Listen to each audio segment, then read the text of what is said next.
শুরুতে আমরা এমন এক সময়কে দেখতে পাই যখন পৃথিবীতে পানির অনেক সংকট। পানি না থাকার কারণে পৃথিবীর যে অঞ্চলগুলো সবুজ শ্যামল ছিল সেগুলো এখন মরুভূমিতে পরিণত হয়েছে। অর্ধেকের চেয়েও বেশি মানুষ পানি শূন্যতার কারণে মারা গিয়েছে। বাকি অল্প কিছু মানুষ পৃথিবীর যে জায়গাগুলোতে এখনো পানি আছে, যেখানে মোটামুটি সব পাওয়া যায়, সেখানে গিয়ে থাকছে। কিন্তু সব সময় যেটা হয়, পৃথিবীতে ধনীদের উপর যত সমস্যাই আসুক না কেন, তাতে তাদের কিছু হয় না। ঠিক এমনই কিছু এখানেও হচ্ছে। বড় বড় প্রাইভেট কোম্পানিরা মাটির একদম গভীর থেকে পানি তোলার জন্য বিভিন্ন জায়গায় পাওয়ারফুল মেশিন বসিয়ে দিয়েছে। কারণ এখনো কোথাও কোথাও এমন জায়গা আছে যেখানে মাটি থেকে পানি উত্তোলন করা যায়, আর সেখান থেকে যতটুকু পানি বের হয় সেগুলোকে তারা শহরে সাপ্লাই করে দেয়, যেখানে ধনীরা বসবাস করে। কিন্তু বেচারা গরিবরা গ্রামে বসবাস করতে বাধ্য। তাদের মধ্যে হোমস নামের একটা পরিবার আছে, যেখানের মধ্যে একজন পিতা নেস্ট, মা ক্যাথরিন, বড় মেয়ে ম্যারি আর ছোট ছেলে জেরোম অনেক কষ্ট করে এই পরিবার গ্রামে থেকে বসবাস করছে। নেস্টের অনেক বড় একটা জমি আছে, যেখানে তার পিতা চাষবাস করত। কিন্তু পানির অভাবের কারণে নেস্ট জমিটিতে কৃষিকাজ করতে পারছিল না। সে সরকারের সাথে কথা বলেছে যে আমার জমি এখনো উর্বর আছে, অর্থাৎ এখানে পানি দিলে ফসল ফলানো সম্ভব। তবে কারো থেকে নেস্টের কথাই বিশ্বাস হয় না। তাই নেস্ট নিজেই জমি খনন করতে থাকে, এই আশায় যে এখান থেকে ভাগ্যক্রমে কোনো পানি বের হলে সে আবার চাষবাস করতে পারবে এবং সেই ফসলগুলো বিক্রি করে পানির অভাবকে নিজের পরিবারের জন্য পূরণ করতে পারবে। একদিন নেস্টের জমিতে, যেখানে সে পানি বের করার জন্য মেশিন লাগিয়েছিল, সেখানে দুজন চোর চলে আসে, যারা সেই মেশিনটাকে চুরি করতে এসেছে। নেস্ট এটা জানতে পেরে সে দ্রুত তার গান নিয়ে সেখানে পৌঁছায়। আর চোররা যখনই জানতে পারে নেস্ট এখানে এসে গিয়েছে, তখন তারা বাহানা করে যে আমরা তো অনেক দূর থেকে এসেছি, আমাদের একটু পানি দিলে অনেক উপকৃত হতাম। এটা বলেই সে চোর তার কাছে থাকা গান বের করে যেন সে নেস্টকে গুলি করতে পারে। কিন্তু নেস্ট এমন চোরদের সাথে প্রতিদিন মোকাবেলা করত, তাই সে দ্রুত চোরটি শুট করার আগেই তাকে গুলি করে মেরে ফেলে। নেস্ট তার মেশিন চেক করতে আসে, তখন বেচারা জানতে পারে এখান থেকে যে অল্প পানি বের হতো সেগুলো এখন শেষ হয়ে গিয়েছে। তার মানে এখন তাকে দূরের কোনো একটি জায়গায় গর্ত করে মেশিন লাগাতে হবে যেন সেখান থেকে পানি বের করা যায়। নেস্ট জেরোমের সাথে ওয়াটারম্যানের কাছে আসে। আসলে ওয়াটারম্যান এমন লোকদের গ্রুপ যারা প্রাইভেট কোম্পানির জন্য কাজ করে, যেমন বড় বড় মেশিন লাগিয়ে পানি উত্তোলন করা, যেগুলোকে তারা শহরে সাপ্লাই করে দেয়। নেস্ট এদেরকে মদ বা খাবার পানি ডেলিভার করার কাজ করে। সে শহর থেকে সব জিনিসগুলোকে নিজের গাধার পিঠে করে এনে এই ওয়াটারম্যানদের দিয়ে দেয়। এই ওয়াটারম্যানদের মধ্যে ম্যাক্স নামের এক লোক রয়েছে, যার সাথে নেস্টের ভালো সম্পর্ক রয়েছে। নেস্ট ম্যাক্সকে বলে, দেখো ভাই, তুমি এখানে বড় বড় মেশিন লাগিয়েছো, এখান থেকে কিছুটা দূরে আমার জমি রয়েছে যেখানে কিছুটা পানি বের হতো, কিন্তু তোমার এখানে বড় মেশিন বসানোর ফলে যে অল্প পানিগুলো আমার জমি পেত সেগুলো এখন বন্ধ হয়ে গিয়েছে। তুমি কি তোমার এই মেশিনের লাইন অন্য জায়গায় নিতে পারবে? ম্যাক্স বলে, এটা তো আমার কাজ না, তুমি কথা বলতে চাইলে আমাদের বসের সাথে বলতে পারো। নেস্ট জানতো বস তো তার কথা শুনবে না, তাই সে মন খারাপ করে জেরোমের সাথে ঘরে ফিরতে থাকে। কিন্তু কারো ভাগ্য যখন খারাপ হয়, তখন তার সাথে খারাপ কিছু হতে সময় লাগে না। এমনই নেস্টের সাথে হয়। আসার সময় তার গাধার পা একটা পাথরের সাথে বাড়ি খাওয়ার কারণে গাধাটি নিচে পড়ে যায়, যার কারণে তার একটি পা ভেঙে যায়। বেচারা গাধা পিপাসার কারণে এমনিতেও কষ্ট পাচ্ছে, আর এখন তো একটা পাও ভেঙে গেছে। তাই তার কষ্ট কমানোর জন্য নেস্ট তাকে সেখানেই মেরে ফেলে। নেস্টেরও কোনো উপায় ছিল না। এরপর সে একটি নিলাম ঘরে আসে, যেখানে পুরনো রোবটকে রিপেয়ার করে বিক্রি করা হয়।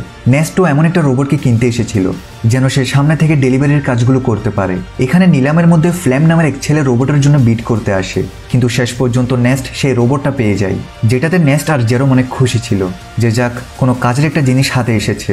এরপর তারা হসপিটালে আসে, যেখানে ক্যাথরিন থাকে, যে কিনা কিছু সময় আগে একটা দুর্ঘটনার শিকার হয়েছিল, যার কারণে সে হাঁটতে পারছিল না। তাই হসপিটালে অয়ারের সাহায্যে ক্যাথরিনকে রাখা হয়েছে। অয়ার মানে যেগুলো ক্যাথরিনকে হাঁটতে সাহায্য করে। এখন যেহেতু নেস্টের কাছে এত টাকা নেই যে সে অয়ার টেকনোলজি ঘরে নিয়ে আসে, তাই সে এবং তার পরিবারের সবাই ক্যাথরিনকে হসপিটালে দেখতে আসে। এখন হসপিটাল থেকে বের হয়ে নেস্টের সাথে দেখা হয় রবি নামের এক ছেলের, যে নেস্টের ভালো বন্ধু ছিল। রবির থাকার কোনো ঘর ছিল না, সাথে সে মানসিকভাবে দুর্বল। তাই নেস্ট তার কাছে যেটুকু পানি ছিল সে রবি আর তার পরিবারকে সেগুলো দিয়ে দেয়, কারণ যদিও তার কাছে পানির অনেক অভাব, কিন্তু তার মন অনেক বড় ছিল। এখন নেস্ট সেখান থেকে যখনই ঘরে ফিরে আসে, তখন তার কাছে ফ্ল্যাম পৌঁছায় আর বলে, তোমার রোবটটা আমাকে একটু দাও, আমার কিছু গুরুত্বপূর্ণ কাজ আছে। তবে নেস্ট জানতো ফ্ল্যাম একটা বদমাশ ছেলে, সে রোবট ফিরিয়ে দেওয়ার সময় অনেক নাটক করবে। তাই নেস্ট রোবট দিতে সাফ মানা করে দেয়। সাথে এখানে বলে দিই ফ্ল্যামের সাথে নেস্টের মেয়ে ম্যারির চক্কর চলছে। নেস্ট অনেকবার ম্যারিকে বোঝায় যে সে যেন ফ্ল্যাম থেকে দূরে থাকে, সে ভালো ছেলে না। কিন্তু ম্যারি জীবনে কোনো ছেঁকা না খাওয়ার কারণে সে নেস্টের কথায় রাজি হয় না, বরং সে ফ্ল্যামের কারণে তার পিতাকে ঘৃণা করে। এখন মা বাবার কথা না শোনার কারণে ম্যারির সাথে খারাপ কিছু ঘটতে চলেছে কিনা তা আমরা সামনে জানতে পারবো। এর পরের দিন নেস্ট আরেকটি জায়গায় গর্ত খুঁড়ছিল যেন সে সেখান থেকে পানি পায়, কিন্তু বড় মেশিনের পাইপলাইনের কারণে আশেপাশের সব এলাকা শুকিয়ে রয়েছে। তাই নেস্ট এখানেও নিরাশ হয়। নেস্ট গর্ত খোঁড়ার সময় সে জেরোমের সাথে কথা বলছিল। সে বলে, আমি যখন শহরে গিয়েছিলাম তখন সেখানে আমি একটা মেয়েকে দেখেছিলাম, যার চুল তো ছোট কিন্তু দেখতে খুব সুন্দর। এখন তুমি বড় হয়ে গিয়েছো, তুমি বললে তার সাথে তোমার ফিক্স করিয়ে দিই। না জানি এমন অবস্থায় আমরা আর কতদিন বেঁচে থাকতে পারবো। তাই আমাদের কাছে যত সময় আছে সেগুলোকে আমাদের ভালোভাবে কাটানো উচিত। আর এইভাবে নেস্ট আর তার ছেলে কথাবার্তি বলে ভালো সময় কাটায়। এরপর নেস্ট যখনই ঘরে আসে তখন ম্যারি বলে, আমার টাকা চাই বাবা, আমি ফ্লেমের সাথে যাচ্ছি, আমার এখানে দম বন্ধ হয়ে যাচ্ছে। নেস্ট বলে, দম বন্ধ হয়ে যাচ্ছে মানে? আমি ছোটকাল থেকে তোমাকে লালন পালন করেছি, তোমাকে সব দেওয়ার চেষ্টা করেছি, তবুও তুমি এমন কথা বলছো।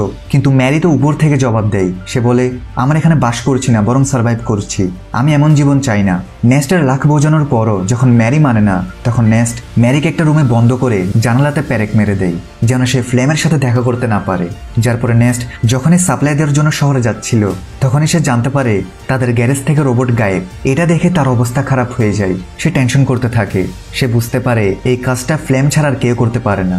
তাই সে সেখান থেকে দ্রুত ওয়াটারম্যানের কাছে আসে, যেন তাদের জিজ্ঞাসা করতে পারে যে ফ্লেম এখানে এসেছে কিনা।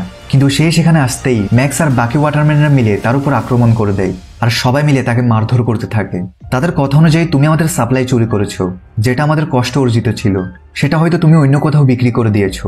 নেস্ট বলে, আর এটা কি বলছো তুমি? আমি তো নিজে জিজ্ঞেস করতে এসেছি যে ফ্লেম আমার রোবট এখানে নিয়ে এসেছে কিনা, কিন্তু উল্টো তোমরা আমাকেই মারছো। নেস্ট বুঝতে পারে অবশ্যই ফ্লেম নেস্টের বদলে সাপ্লাই নিয়ে নিয়েছে, আর সেটা ওয়াটারম্যানদের দেওয়ার বদলে চুরি করে অন্য কোথাও নিয়ে গিয়েছে। তাই নেস্ট যেমনি করে ওয়াটারম্যানদের থেকে নিজেকে ছাড়িয়ে ফ্লেমকে খুঁজতে থাকে। আর বেশ কিছুক্ষণ খোঁজার পর সে ফ্লেমকে পেয়ে যায়, এবং নেস্টের সন্দেহ সঠিক ছিল, ফ্লেমই সাপ্লাই চুরি করেছে, আর সেটা সে আরামে খাচ্ছিল। তাই নেস্ট গান পয়েন্ট করে ফ্লেমকে ভয় লাগায় আর তাকে ওয়াটারম্যানের কাছে নিয়ে যেতে থাকে, এটা বলার জন্য যে সাপ্লাই আমি নয় বরং ফ্লেম চুরি করেছে। কিন্তু হাঁটতে হাঁটতে তারা অনেক ক্লান্ত হয়ে যায়, বিশেষ করে নেস্ট, সাথে তার পানীয় শেষ হয়ে গিয়েছে। তাই ফ্লেম তাকে লোভ দেখায় যে আমি সাপ্লাই থেকে কিছু মদ খেয়ে ফেলেছিলাম, এখন অল্প কিছু মদ বাকি আছে, বলো তো আমরা সেগুলোকে অর্ধেক করে খেয়ে ফেলি। ওয়াটারম্যানের সর্বোচ্চ হয়তো আমাদের মারবে, কিন্তু যদি আমরা এখানে কিছু পান না করি তাহলে আমরা অবশ্যই মারা যাব। এটাতে নেস্ট রাজি হয়। কিন্তু যখনই সে ফ্লেমকে রশি থেকে মুক্ত করে তখন ফ্লেম তাকেই হামলা করে বসে। বেচারা নেস্ট আগে থেকে অনেক তৃষ্ণার্ত ছিল, আর এখন মার খাওয়ার কারণে তার অনেক রক্তক্ষরণ হতে থাকে। এরপরে ফ্লেম জোর করে সব মদগুলোকে নেস্টের মুখে ঢেলে দেয়, যেন ওয়াটারম্যান যখন তাকে দেখবে তখন তাদের বিশ্বাস হয়ে যায় যে নেস্টই সাপ্লাই চুরি করেছে, আর সেই তাদের মদ খেয়ে ফেলেছে। এছাড়াও ফ্লেম নেস্টকে মেরে মেরে রোবটের সাথেই বেঁধে দেয়, যেন সবাই বুঝতে পারে রোবট আউট অফ কন্ট্রোল হয়ে নেস্টকে আক্রমণ করেছে, যার ফলে তার মৃত্যু হয়ে যায়। আর এটাই হয়, বেচারা নেস্ট মারা যায়। আর সবার থেকে লাগছিল রোবটই নেস্টের প্রাণ নিয়েছে। এরপর দেখা যায় জেরোম তার পিতাকে হারানোর পর মন খারাপ করে বসে থাকে। সে সব রাগ রোবটের উপর ঢেলে সেটাকে ভাঙার চেষ্টা করে, কারণ সে বিশ্বাস করছে রোবটই তার পিতার প্রাণ নিয়েছে। তখন ফ্লেম জেরোমকে এসে বলে, রোবট ভেঙে কি লাভ, এটা সামনে গিয়ে আমাদেরই কাজে আসবে, তাই এটাকে ভাঙিও না, চিন্তা করো না, আমি আছি তো, আমি তোমার পরিবারকে সামলাবো, তোমার ও ম্যারির ভালো খেয়াল রাখবো। এরপর দেখা যায় ফ্লেম ম্যাক্সের কাছে আসে আর বলে, আমি একটা পাইপের লাইন চাই, যেন এটার সাহায্যে আমি নেস্টের জমিতে চাষ করতে পারি। সে ম্যাক্সকে একটা ছুরি দেখিয়ে বলে, এই ছুরিটার কথা মনে আছে তো? সেদিন যখন তোমরা সাপ্লাইয়ের জন্য নেস্টের উপর হামলা করেছিলে তখন নেস্ট তোমার থেকে এই ছুরিটা নিয়ে ফেলেছিল, আর আমি এই ছুরিটা তার বডির পাশে পেয়েছি, যেখানে তোমার নামটাও লেখা আছে। সাথে সবাই জানে তোমার এবং তার সাথে লড়াই হয়েছিল। তাহলে আমি ভাবছিলাম কি আমি সবাইকে এটা বলে দিই যে লড়াইয়ের সময় ম্যাক্স যখন নেস্টকে মারতে পারেনি তখন সে পরে সুযোগ পেয়ে নেস্টকে মেরে দেয় আর দোষ দিয়ে দেয় রোবটের উপর। এটা শুনে ম্যাক্স ভয় পেয়ে যায় আর ফ্ল্যামের কথায় রাজি হয়ে কোম্পানি থেকে লুকিয়ে একটা সিক্রেট পাইপলাইন নেস্টের জমিতে দিয়ে দেয়, যার ফলে সেই জমিটি পানি পেতে শুরু করে। সবাই অনেক খুশি ছিল যে এখানে আবার চাষ হচ্ছে। ফ্ল্যাম প্রতিদিন লাঙ্গল চালায় যেন ফসল ফলাতে পারে, আর দেখতে দেখতে তার পরিশ্রমেরও ফল পাওয়া যায়, অর্থাৎ ক্ষেতের সব দিকে ফসল ফলতে শুরু করে, যেগুলো দেখে জেরোম আর বাকির অনেক খুশি ছিল। সাথে ফ্ল্যাম আর ম্যারির রিলেশনশিপ ছিল, যার পরে তাদের বিয়ে হয়ে যায়। বিয়ের পর ফ্ল্যাম অনেক খুশি ছিল আর সে ভাবছিল যে এই সব কিছু নেস্টের ছিল। আজ যদি সে বেঁচে থাকতো তাহলে না তো তার সাথে ম্যারির বিয়ে হতো আর না তো সে এই জমি পেত। নেস্টের মারা যাওয়ার পর সে সবকিছু নিজের করে নিয়েছে। কিছুদিন পর দেখা যায় ব্যাংক থেকে কিছু কর্মচারী আসে, যাদের কথা শুনে ফ্ল্যামের পায়ের তলার মাটি সরে যায়। ব্যাংকের কর্মচারীরা বলে যে জমিতে তোমার ফসল ফলেছে সেই জমিটাকে নেস্ট বন্ধ করে রেখেছিল, সেটা তো তোমার না, তাই এই জমিটা ব্যাংকের হলো, আর এখানে যে ফসল ফলেছে সেটাও ব্যাংকের কাছে যাবে। ফ্ল্যাম বলে, না, এই কথাটা তোমাদের ফসল ফলার আগে বলা উচিত ছিল, তুমি যদি প্রথমে বলে দিতে তাহলে আমি আরেকটি জমি দেখে নিতাম। কিন্তু ব্যাংকের কর্মকর্তারা তার কথা শোনে না আর বলে, 1 সপ্তাহের ভেতর টাকা দিতে না পারলে এই জমিটাকে তুমি ভুলে যাও। এটা বলে তারা চলে যায়। ফ্ল্যাম অনেক চিন্তিত হয়ে পড়ে যে নেস্টও আমাকে বোকা বানিয়ে দিয়েছে, ভিখারি কোথাকার, জমিন পর্যন্ত বন্ধক রেখেছে, এখন টাকা কোথা থেকে আসবে। ফ্ল্যাম একটা পথ খুঁজে পায়, তা হচ্ছে তাদের রোবটকে বিক্রি করে দেওয়া, আর সে সেটাই করে। সে নেস্টের রোবটটিকে গাড়িতে তোলে আর জেরোমকে বলে, আমি রোবটকে বিক্রি করতে যাচ্ছি, যেন এখান থেকে পাওয়া টাকাগুলো দিয়ে আমি ব্যাংকের ঋণ পরিশোধ করতে পারি। তবে ফ্ল্যাম তো কোনো ভালো ছেলে ছিল না। সে রবির কাছে আসে আর তাকে বলে, তুমি আমার সাথে আসো, আমি তোমার জন্য খাবার পানির ব্যবস্থা করছি। এটা শুনে বেচারা রবি নিজের বাচ্চাকে নিয়ে ফ্লেমের সাথে চলে যায় আর তার স্ত্রীকে সেই জায়গায় রেখে যায়। কিন্তু ফ্লেম একটি সময় রবির বাচ্চাটাকে বেঁচে ফেলে, যেখান থেকে পাওয়া টাকাগুলো সে ব্যাংকে দিয়ে দিবে।